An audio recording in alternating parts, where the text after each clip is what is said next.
Now, it's been often opined that probably President Roosevelt was not keen in 1943 to start launching second fronts.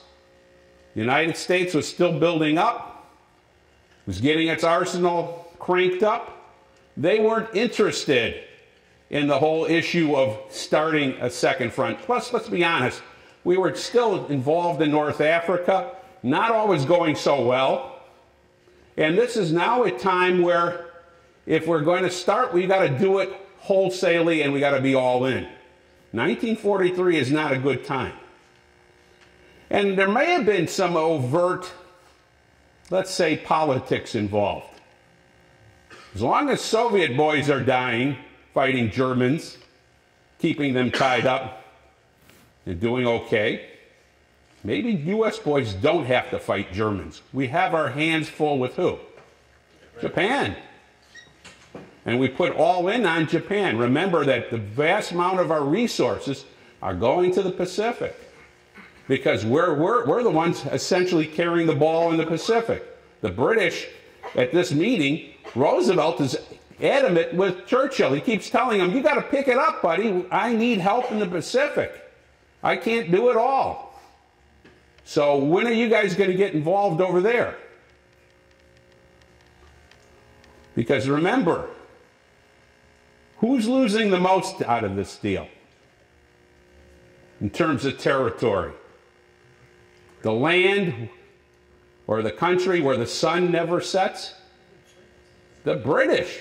Their territories are under attack all over the world. And they don't have resources to spread them around to be able to take care of that. And that's a real problem for them. So this is some of the politics involved with that. Well, here's the group that met at Casablanca. Roosevelt, Churchill, and lots of American officers. Well, British officers, and Charles de Gaulle.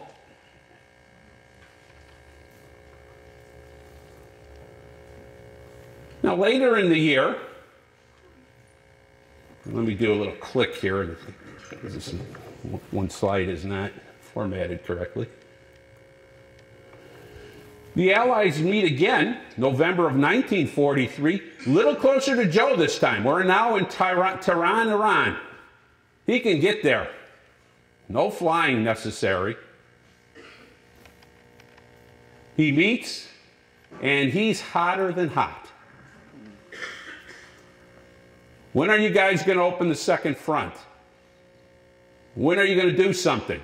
We've been taking the brunt of it here. You haven't been doing it. You haven't been living up. Especially he's irritated with Churchill.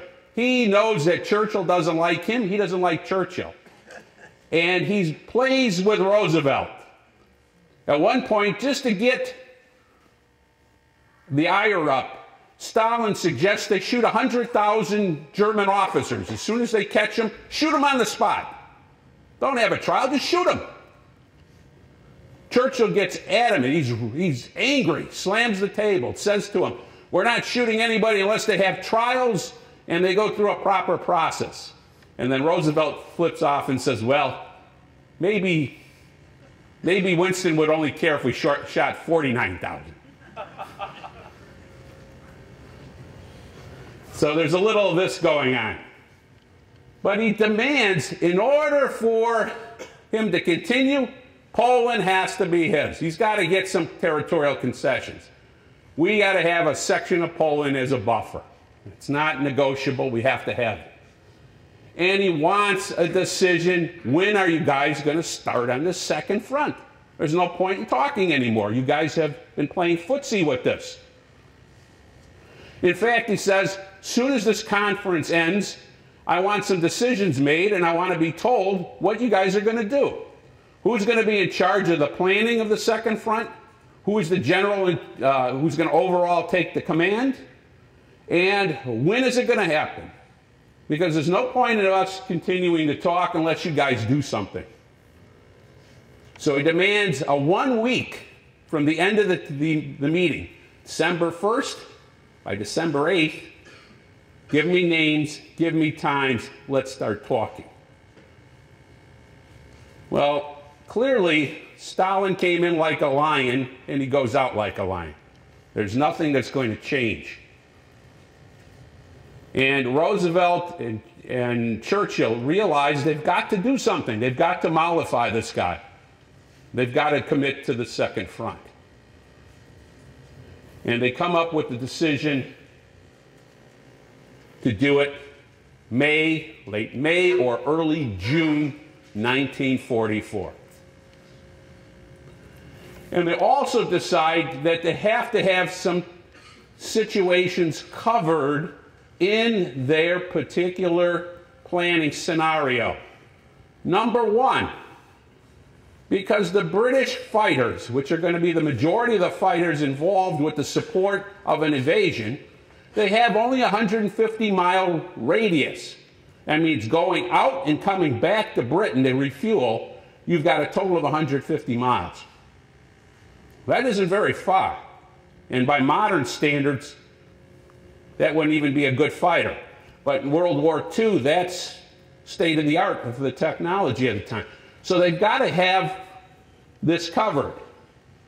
And we're going to show you in a second with a map that the nearest point to do any sort of invasion is the Pas de Calais. It's only 35 miles across the channel. Except that who's been anticipating that's going to be the spot they're going to hit? Hitler. And he's been using Rommel and others to reinforce that, but also to reinforce a secondary spot. And we're going to talk about how Normandy comes on the list. The other thing is we're going to look at locations of ports.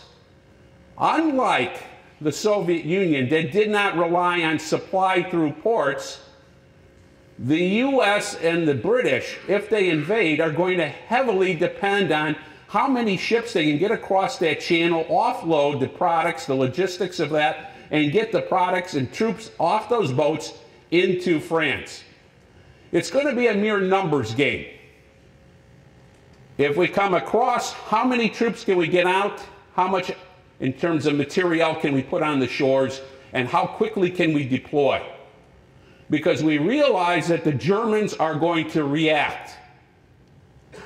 And part of the Allied strategy throughout this period is trying to make sure that that reaction time is going to be muted. That we're going to make it extremely rough for the Germans to get their reinforcements and their tanks to the front lines. And we're going to talk about why their tanks are so far back in a minute. Because part of that involves a power struggle between the two German leaders. And it has to have a beachhead that's wide enough to support many different divisions getting on those beaches. You can't have a bottleneck. If it's too small, that's just going to mean their troops are going to be bunched up and they're going to be unable to get up the shores. And the other thing you have to worry about with the French coast is, is it accessible? Can you get up from the beach, beyond the beach to the terrain? Because in some places, you have sheer cliffs. So a lot of reconnaissance and a lot of planning went into the selection of beach spots.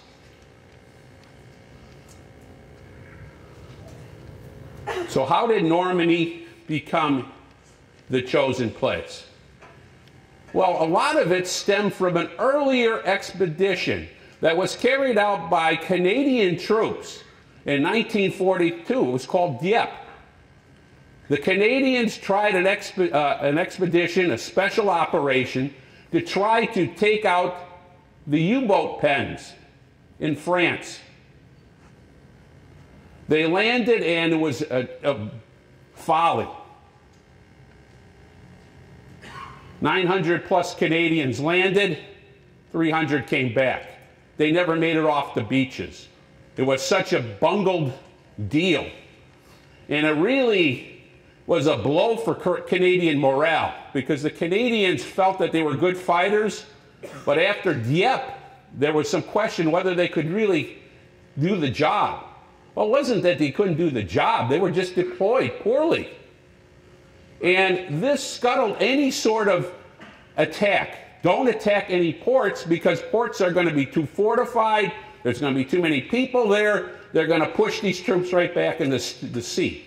So if you're going to do any sort of attacking, you better attack on a beach where there's going to be very few people available to defend against you, or at least lighter numbers of people there.